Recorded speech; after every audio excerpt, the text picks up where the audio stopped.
Hey guys, I want to talk a little bit about oil consumption, oil burning, because this is a commentary that you'll get from customers a lot, and I just want to talk a little bit about the logistics of how oil can be consumed and combust.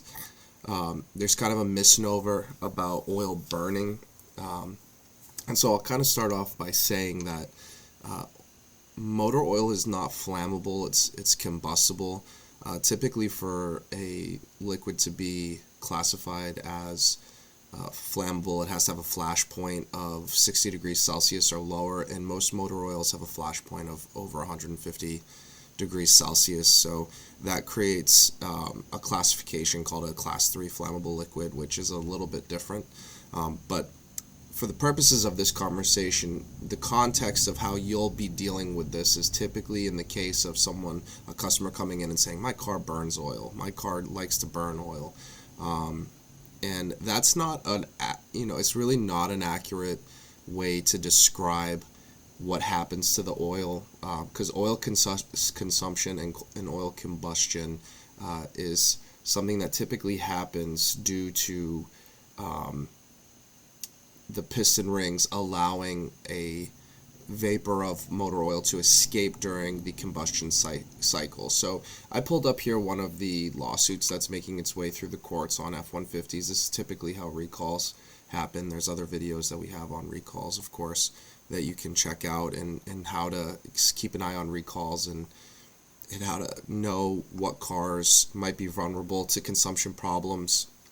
It also is a interesting point as to why some manufacturers require specific oils, such as GM having their Dexos brand.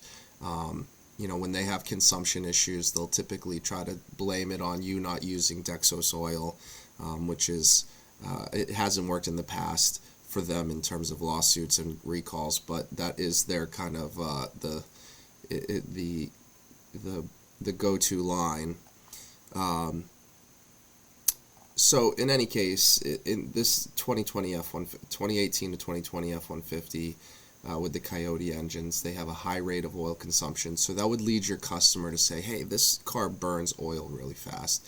Is there anything we can do? And so typically what we suggest is something such as a Lucas oil stabilizer or one of our many additives that can help with these types of issues.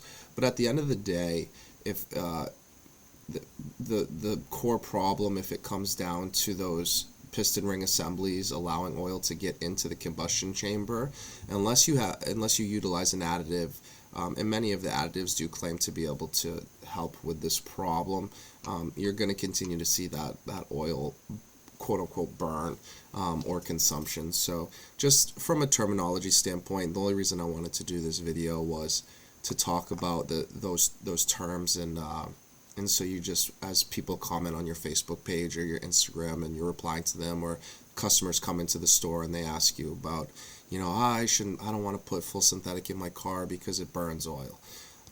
You'll be equipped with the tools to have a more educated conversation about that. So real quick video, guys. That was it. Thanks.